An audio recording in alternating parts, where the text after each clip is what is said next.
성경에 보게 되면 스트레스라고 하는 말은 등장하고 있지 않습니다.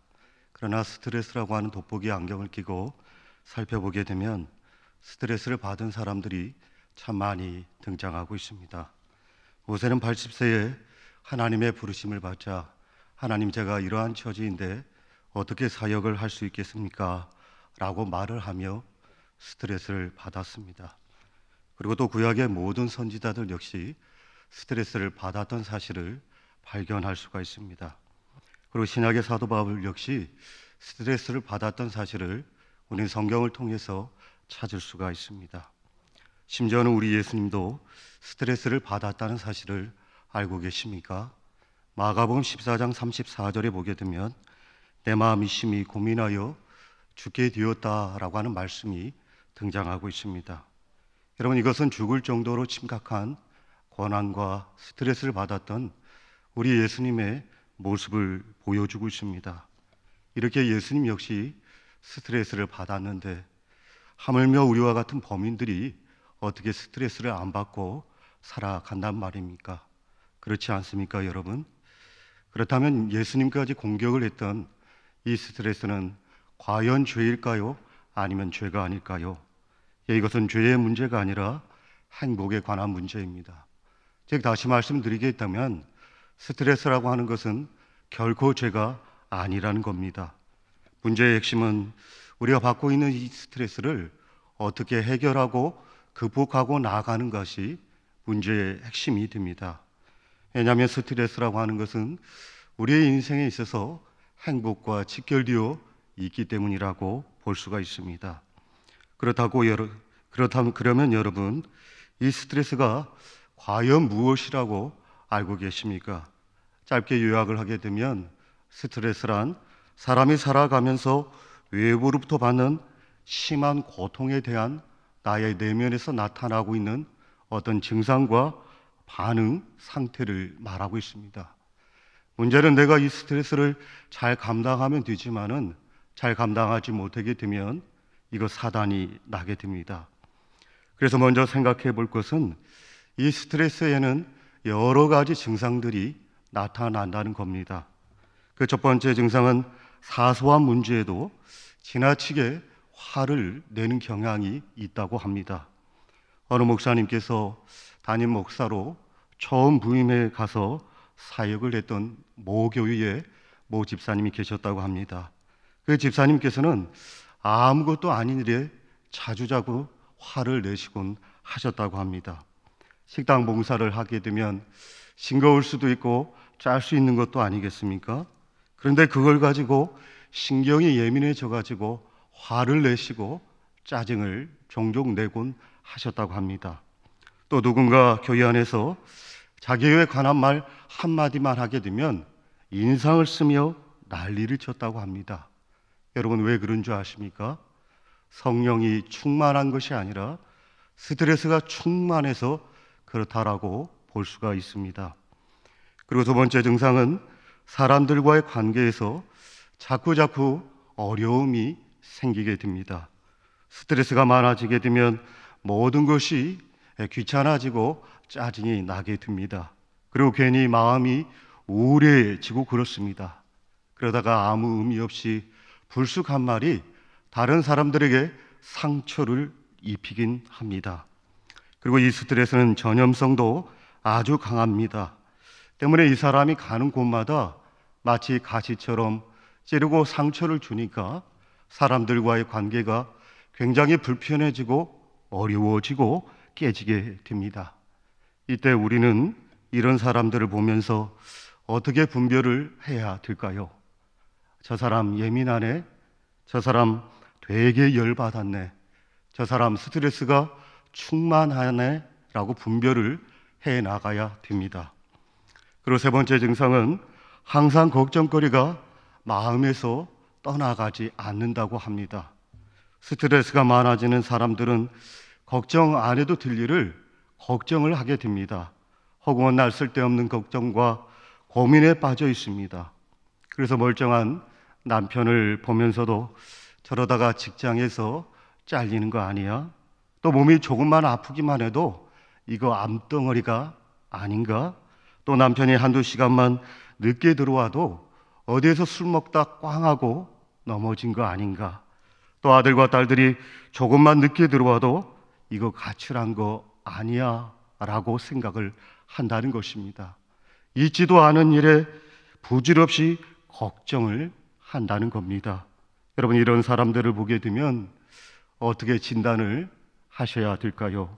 아, 저분 되게 스트레스가 많은 분이구나 라고 진단을 하시면 된다는 겁니다. 그리고 네 번째 증상은 무력감이 발생하게 됩니다.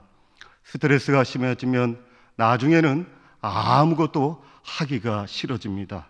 모든 것이 실증이 납니다. 심지어는 자기가 좋아하는 취미 생활마저도 하기 싫어질 지경에 이르게 된다고 합니다.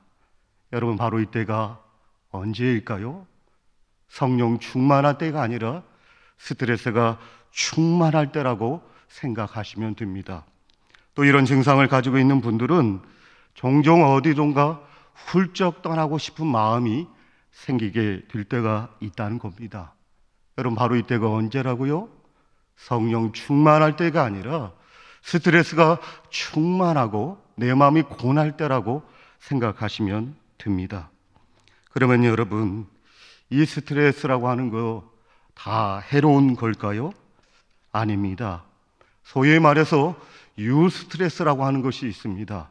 가령 시험에 합격을 했다든지 또 회사에서 진급을 했을 때 느끼는 기분을 일컬어서 유스트레스라고 합니다. 따라서 스트레스라고 하는 것은 결코 나쁜 것만 있는 것이 아닙니다. 이처럼 우리 몸에 좋은 영향을 주는 스트레스가 있다는 겁니다. 여러분, 우리가 살다 보면 스트레스 하나도 안 받으면 참 좋겠다라고 생각할 겁니다. 스트레스가 없으면 정말 행복할 것이다라고 생각을 할 수가 있겠지요. 그러나 여러분, 아닙니다. 오히려 유스트레스라고 하는 이 스트레스를 통하여 우리 자신에게 좋은 영향을 주고 더욱더 건강한 삶을 살도록 이끌어 간다는 겁니다.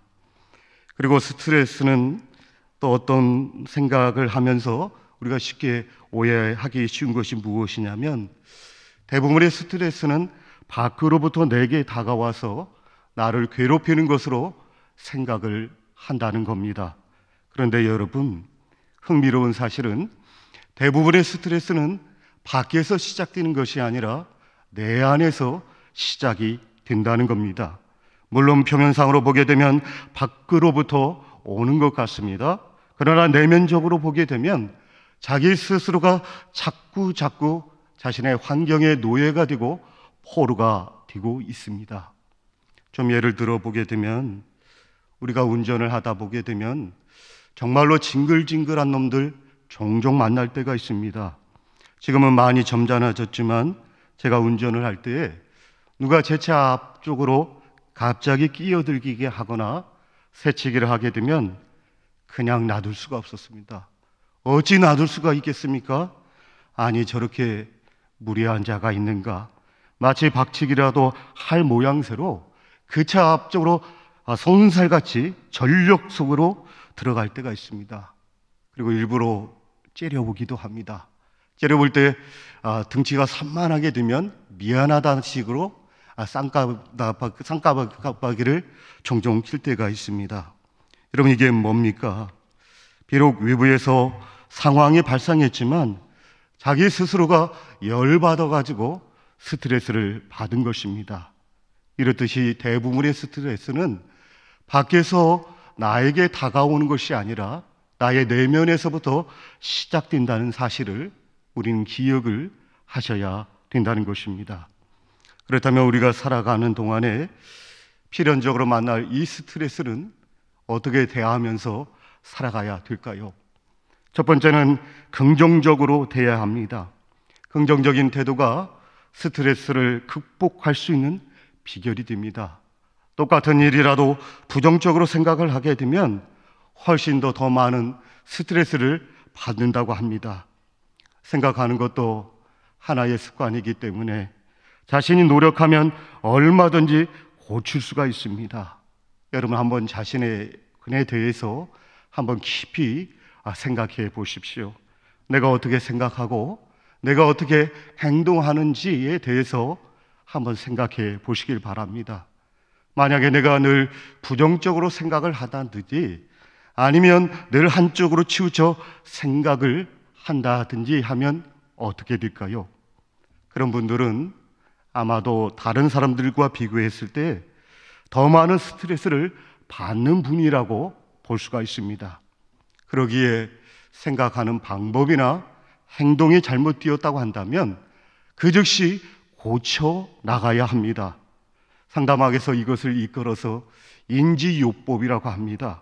실제로 우리가 스트레스를 받게 되면 우리 자신이 긍정적으로 대할 수도 있고 부정적으로 대할 수가 있다는 겁니다. 사랑하는 교우 여러분, 스트레스가 오면 여러분들은 긍정적으로 대하시는 여러분들이 되어주시길 바랍니다.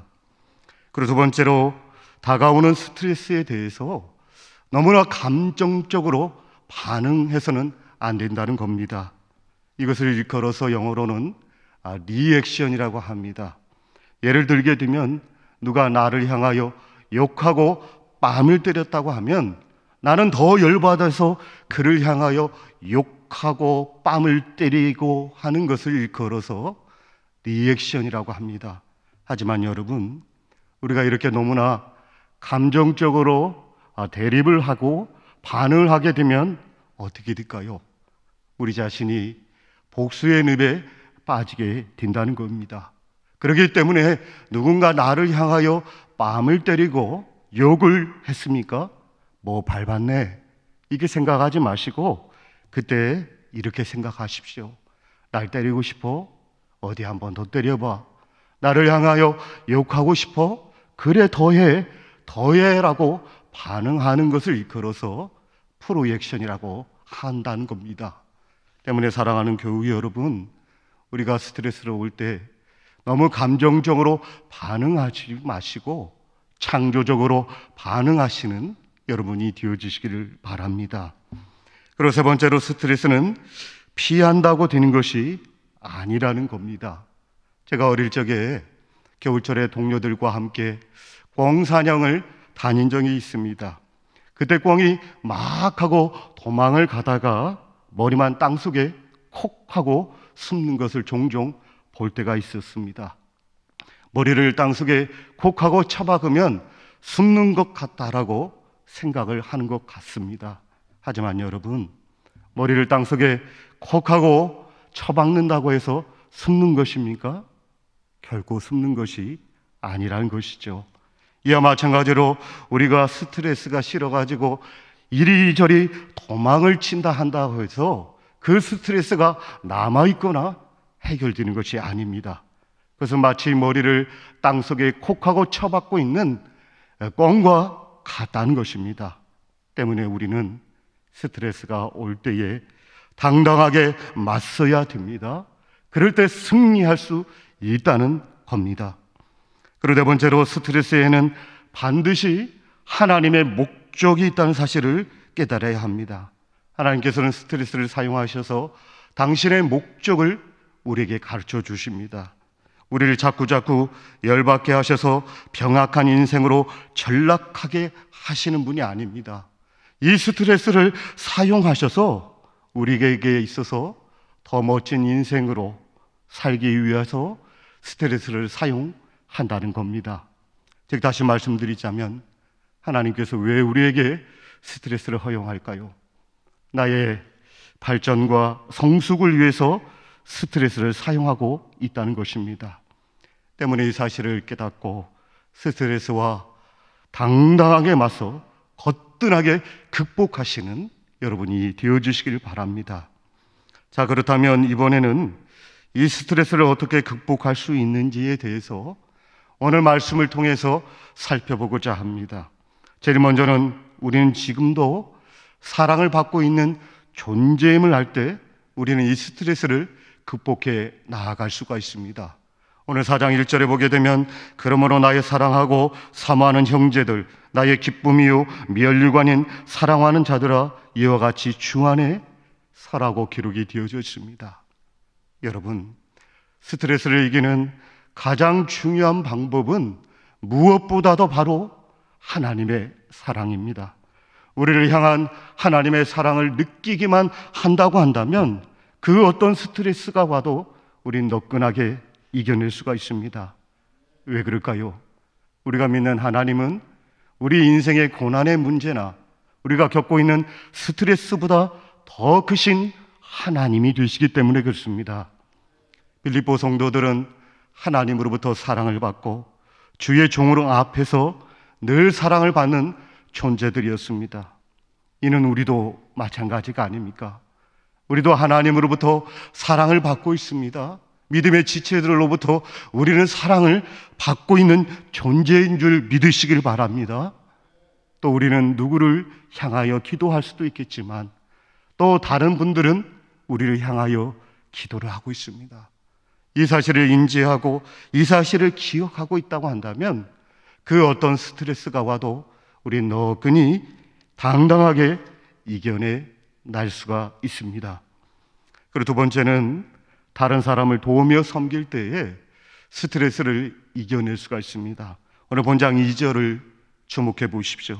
내가 유오디아를 권하고 순두개를 권하노니 주 안에서 같은 마음을 품으라. 여기 2절에 보게 되면 두 인물이 등장하고 있습니다. 유오디아와 순두개입니다. 이 유오디아와 순두개는 그 당시 빌립보 교회에서 있어서 여전도의 휘장과 총목격에 해당되었던 분들이었던 것 같습니다. 그런데 이들은 늘 서로에게 있어서 긴장 관계와 스트레스를 주는 관계였던 것 같습니다. 그때 바로 바울 사도가 이 두 인물에게 어떤 처방전을 내리고 있습니까? 같은 마음을 품고 서로 도우며 살아가라고 처방전을 내리고 있습니다. 그렇습니다, 여러분. 나에게 스트레스를 주는 사람들에게 있어서 내가 상처를 받았다, 내가 힘들다라고 생각하지 마십시오. 도리어 상처를 나에게 스트레스를 주는 자들을 향하여 도리어 사랑하면서 살아가 보시길 바랍니다. 그러면 사람이 얼마나 멋지고 여유가 생기는지 모릅니다. 심지어 우리 심령 가운데 자유가 생기고 행복할 수가 있습니다. 그런데 만약에 나에게 스트레스를 주는 사람을 계속해서 미워하고 시기해 보십시오. 어떻게 될까요? 나도 모르게 내 마음속에 미움이라고 하는 노예가 자리 잡게 됩니다. 그 노예는 나의 마음에 쓴뿌리가 되고 견고한 진이 되어서 내 심령을 황폐하게 빈다는 겁니다. 결국에는 어떻게 될까요? 신앙의 기쁨은 사라지고 나에게는 고통만이 찾아오게 됩니다. 그러니까 사랑하는 교우 여러분, 제발 내 인간적인 복수 대신에 거꾸로 그들을 볼 때마다 불쌍히 여기고 측은히 여기고 먼저 도와보시고 먼저 섬겨보시고 먼저 손을 내밀어 보시길 바랍니다. 그렇다고 하면 관계에 있어서 스트레스를 극복해 나아갈 수가 있습니다. 관계가 더욱더 정진해질 수가 있고 관계가 풀어지는 역사가 생긴다는 겁니다. 그리고 세 번째는 모든 것을 기쁨으로 생각하며 살아가게 되면 행복할 수가 있습니다. 여러분, 오늘 본장 4절의 말씀을 같이 합독하도록 하겠습니다. 시작. 주 안에서 항상 기뻐하라. 내가 다시 말하노니 기뻐하라. 여기 4절에 보게 되면 사도 바울은 무조건 기뻐하라고 권면을 하고 있습니다. 이 말은 어떤 스트레스가 와도 무조건적으로 긍정적인 태도를 가지고 살아가라고 권면을 하고 있습니다. 따라서 우리는 일부러 의도적으로 스트레스가 오게 되면 조크라도 해가면서 그 상황을 뛰어넘어야 합니다. 그럴 때 우리가 그 스트레스를 기쁨으로 인지하게 되고 너끈히 승리할 줄 믿습니다. 그리고 네 번째는 나보다 신앙이 좋은 사람들의 충고를 들어야 합니다. 오늘 말씀 9절을 보십시오. 너희는 내게 배우고 받고 듣고 본 바를 행하라. 그리하면 평강의 하나님이 너희와 함께 계시리라. 여러분, 우리는 사람인지라 스트레스가 오게 되면 어떻게 해야 될지를 모를 때가 참 많이가 있습니다. 바로 그때 어떻게 해야 합니까? 우리는 구역장님이나 교회 중직이나 교역자 같은 나보다 믿음이 좋은 분들을 찾아가서 신앙 상담을 하셔야 됩니다. 여러분, 그 중에서도 제일 좋은 청후방전은 무엇일까요? 뭐니 해도 우리 담임 목사님을 직접 만나는 것이 제일 좋은 처방전인 줄 믿으시길 바랍니다. 여러분, 만약에 우리 담임 목사님을 찾아뵙는 것이 혹여나 불편하시다, 또 마음이 좀 거슬린다라고 생각이 들어지시면 그 전주에 우리 담임 목사님이 설교하셨던 말씀을 반복해서 듣고 또 듣고 또 듣고 해보시길 바랍니다. 그 말씀을 통하여 하나님께서 우리를 위로해 주십니다. 우리에게 샘을 주십니다. 우리가 어떤 상황에서도 이겨낼 수 있는 힘을 주신다는 겁니다. 믿어주시면 아멘 하시길 바랍니다. 아멘입니다. 그리고 다섯 번째로, 자족하는 비밀을 터득해야 합니다. 오늘 11절에 보게 되면 내가 궁핍함으로 말하는 것이 아니니라 어떠한 형편에든지 나는 자족하기를 배웠노니, 이렇게 기록이 되어 있습니다. 여러분, 우리는 나보다 더 잘하는 사람들을 보게 되면 배가 아픕니다. 또 나보다 더 잘하는 사람을 보게 되면 괜히 열받습니다. 부러움은 지는데 부럽습니다. 여러분, 이것이 우리 인간들이 갖고 있는 보편적인 생리입니다. 그런데 오늘 말씀에 보게 되면 어떻게 우리에게 권면하고 있습니까? 자족하는 사람처럼 행복한 사람이 없다라고 권면을 하고 있습니다. 내가 이 정도만 된 것도 얼마나 감사한가. 내겐 사랑하는 가족이 있지, 나에겐 필요한 건강이 있지, 이렇게 생각하게 되면 기쁨이 넘친다는 것입니다. 나는 만족하다, 나는 행복하다, 나는 주 안에 있으므로 어떠한 것도 감사할 줄 안다, 이렇게 고백하고 자족하기만 한다면 그 어떤 스트레스도 너끈히 이겨낼 수 있고 스트레스를 향하여 안녕이라고 외칠 수가 있다는 겁니다. 그리고 여섯 번째는 언제나 능력 주시는 예수 안에서 사시면 됩니다. 오늘 말씀을 읽지 않았는데 여러분, 오늘 13절 말씀 성경책 안 보셨죠? 우리 13절 말씀 큰 소리로 합독하도록 하겠습니다. 시작. 내게 능력 주시는 자 안에서 내가 모든 것을 할 수 있느니라. 여러분, 그렇습니다. 아무리 스트레스가 크고 문제가 크다 할지라도 우리 하나님은 그 스트레스보다 더 크십니다. 우리가 믿고 의지하시는 하나님은 그 문제보다 더 크신 하나님이 되십니다. 왜냐하면 하나님께서 능력을 주시면 어떤 문제도 축복으로 바뀌게 되고 어떤 역경도 전화위복으로 바꿀 수가 있습니다. 때문에 능력 주시는 자 안에서 거하시길 바랍니다. 밖에 거하서는 안 됩니다. 안에 거하기만 한다면 어떤 환난이 와도 어떤 스트레스가 와도 우리는 이길 수가 있습니다. 그리고 일곱 번째로, 우리 신앙인들은 스트레스를 이기기 위해서 반드시 필요한 것이 있습니다. 우리 한번 따라서 하겠습니다. 기도해야 한다. 한 번 더 하겠습니다. 기도해야 합니다. 기도라고 하는 것은 우리 삶의 무거운 짐을 가장 확실하고 직접적인 방법으로 하나님 앞에 아리고 맡기는 방법입니다. 그러므로 이 세상에서 기도보다 더 근본적으로 스트레스를 해결할 수 있는 방법이 없습니다. 그래서 기도하는 분들의 얼굴을 보십시오. 얼마나 화난지 모릅니다. 여러분, 그들의 얼굴이 근심 걱정이 없고 왜 화날 수가 있을까요? 그들은 인생의 모든 문제와 스트레스를 우리 주님 앞에 내려놓고 참된 평안과 샬롬을 누렸기 때문에 그렇습니다. 그런데 만약에 여러분 가운데 아직도 무거운 짐을 계속 지고 살아가고 계신 분이 있습니까? 그러면 어떻게 될까요? 스트레스에게 짓눌리게 되고 화가 되고 또 병의 원인이 될 수가 있다는 겁니다. 영국 킹스 칼리지의 세계적인 암 연구가가 있습니다. 그는 현대인의 암 가운데 70%가 스트레스에서 온다고 강조합니다. 또 그는 이 스트레스는 이 시대의 진정한 가정 파괴범으로 정의를 하고 있습니다. 따라서 우리 신앙인들은 부디 여기에서 해방되어야 되지 않겠습니까? 앞서 제가 몇 가지 처방전을 말씀드렸습니까? 7가지입니다. 이 7가지 말씀을 부여잡게 살아가게 되면 우리는 어떤 스트레스가 와도 너끈히 이겨낼 줄 믿으시기를 바랍니다. 말씀을 정리하면서 한 예화를 전하면서 마칠까 합니다.